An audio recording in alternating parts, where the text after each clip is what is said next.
ఇక విభజన హక్కుల సాధన కోసం తెలుగుదేశం పార్టీ పార్లమెంట్ లోపల వెలుపల నిరసన కొనసాగించనుంది. ఇక ఇదే అంశానికి సంబంధించి మరింత సమాచారం మా ప్రతినిధి అరుణ్ ఢిల్లీ నుంచి అందిస్తారు. అరుణ్, చెప్పండి, ఇక తెదేపా ఎంపీల కార్యాచరణ ఏ విధంగా ఉండబోతోంది ఈ రోజు ఇప్పటికే తెలుగుదేశం ఎంపీలు ఉభయ సభల్లో లోక్సభ అటు రాజ్యసభ రెండు చోట్ల కూడా వాయిదా తీర్మానాలు ఇచ్చారు. వాయిదా తీర్మానాల పైన చర్చకు పట్టుబట్టనున్నారు. దీంతో పాటుగా పార్లమెంట్ బయట ఇరు తెలుగుదేశం సంబంధించినటువంటి నేతలంతా ఇప్పటికే ధర్నాకు ప్రారంభమయ్యారు.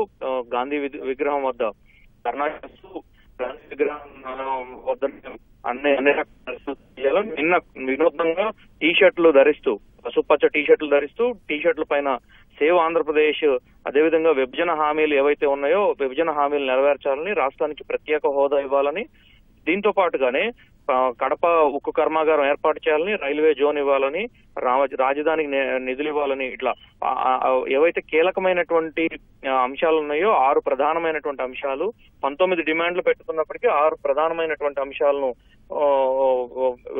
రైజ్ చేయడానికి సిద్ధమయ్యారు. దీంట్లో ప్రధానంగా చూసుకుంటే తెలుగుదేశం ఎంపీ ఈ రోజు కూడా నిరసన కొనసాగించేందుకు ఏ విధంగా ఇన్ని రోజుల పాటు ఏ విధంగా వ్యవహరించారో దానికి నిన్నటి వరకు ప్రభుత్వంలో ఉన్నారు. ప్రభుత్వం నుంచి నిన్న మంత్రులు ఇద్దరు బయటకు వచ్చిన తర్వాత నుంచి ఈ రోజు మరింత ఉధృతంగా చేసేందుకు సిద్ధమయ్యారు. తమ ఆందోళనకు పదును పెట్టుకున్నారు. అదేవిధంగా వివిధ పార్టీల ఎంపీలు కలిసి వివిధ పక్షాల నేతలను కూడా కలిసి వారంతా తమ నిరసన ఆంధ్రప్రదేశ్ కు జరిగినటువంటి నష్టాన్ని వివరించి ప్రతి అంశాన్ని కూడా ప్రతి ఒక్క ఎంపీకి వివరించే విధంగా, ఆంధ్రప్రదేశ్ కు జరిగినటువంటి నష్టాన్ని వివరించే విధంగా తమ ప్రణాళికను సిద్ధం చేసుకున్నారు. సభా మధ్యంలోకి దూసుకు వెళ్లి ఎట్టి పరిస్థితుల్లో ఆంధ్రప్రదేశ్ కు న్యాయం చేయాలని నినాదాలతో పాటుగా స్పీకర్ కు అర్థమయ్యే విధంగా చర్యలు చేపట్టాలని, ప్లకార్డులు ప్రదర్శించాలని, ఇప్పటికే చేస్తున్నటువంటి పోరాటానికి ఇప్పటికే చేస్తున్నటువంటి నినాదాలకు మరింత ఉధృతంగా చేయాలనేటువంటి ఒక నిర్ణయానికి వచ్చారు. దానికి అనుగుణంగానే ఈ రోజు తమ కార్యాచరణను రూపొందించారు. మరోవైపు రాజ్యసభలో కూడా అదే రకమైనటువంటి పద్ధతిని కొనసాగించాలని, 4-5 ఎంపీలు ఉన్నప్పటికీ అందరూ కలిసికట్టుగా, అంటే ఇప్పటి వరకు మంత్రిగా ఉన్నటువంటి సుజనా చౌదరి చర్చలు ఇతరత్ర కార్యకలాపాలతోటి ఉండటంతో ఆయన ఈ సభా మాధ్యమంలోకి దూసుకురావటం కానీ, లేదు చైర్మన్ వద్ద నిరసన తెలియజేయటం కానీ చేయలేదు. సో ఇప్పటి నుంచి సుజనా చౌదరి కూడా ఆ రకమైనటువంటి నిరసనకు తెలుగుదేశం పార్టీ ఎంపీలు చేసేటువంటి నిరసన కార్యక్రమానికి, ఆందోళన కార్యక్రమానికి ఆయన కూడా తోడ్పాటును అందిస్తారని, ఆయన కూడా హాజరవుతారని తెలుగుదేశం వర్గాలు చెప్తా ఉన్నాయి. శ్వేత, అయితే అరుణ్, ఈ రోజు ఉదయం తెదేపా ఎంపీలతో సీఎం టెలికాన్ఫరెన్స్ నిర్వహించారు. ఈ టెలికాన్ఫరెన్స్ లో ఆయన ఎలాంటి దిశానిర్దేశం చేశారు ఎంపీలకి?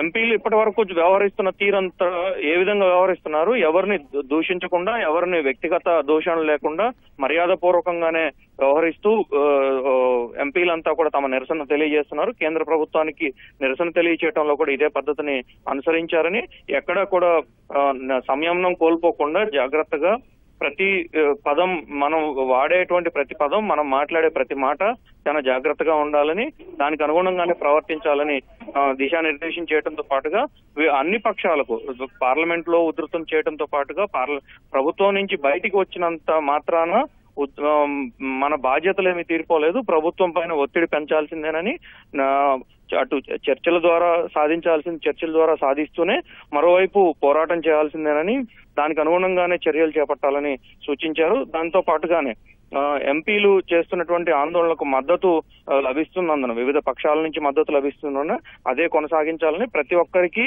రాష్ట్ర విభజన జరిగిన నాటి నుంచి వచ్చినటువంటి ఇబ్బందులన్నింటినీ కూడా ప్రతి ఒక్కరికి తెలిసే విధంగా, ఆంధ్రప్రదేశ్ ప్రజల పట్ల సానుభూతి కాకుండా ఆంధ్రప్రదేశ్ కు మద్దతుగా నిలిచేలా చూడాలని కూడా ఎంపీలకు దిశానిర్దేశం చేసినట్లు తెలిసింది. దీంతో పాటుగానే ఎంపీలు అనుసరించాల్సిన వ్యూహంలో కూడా కొంత ఏ విధమైనటువంటి మార్పులు చేస్తే బాగుంటుంది, ఇంకా ఈ అంశాన్ని ఇంకా మరింత ఉధృతంగా ఏ విధంగా చేయొచ్చు అనేటువంటి విషయాలను కూడా ఎంపీలతోటి చర్చించినట్లు తెలుస్తుంది. ప్రధాని నరేంద్ర మోడీ తోటి ఆయన చర్చించినటువంటి విషయాలు, ఆయనతో పాటుగా మంత్రులు చర్చించినటువంటి విషయాలన్నింటినీ కూడా మా ఎంపీలందరితోటి పంచుకున్నట్లుగా తెలిసింది. శ్వేత, ధన్యవాదాలు అరుణ్.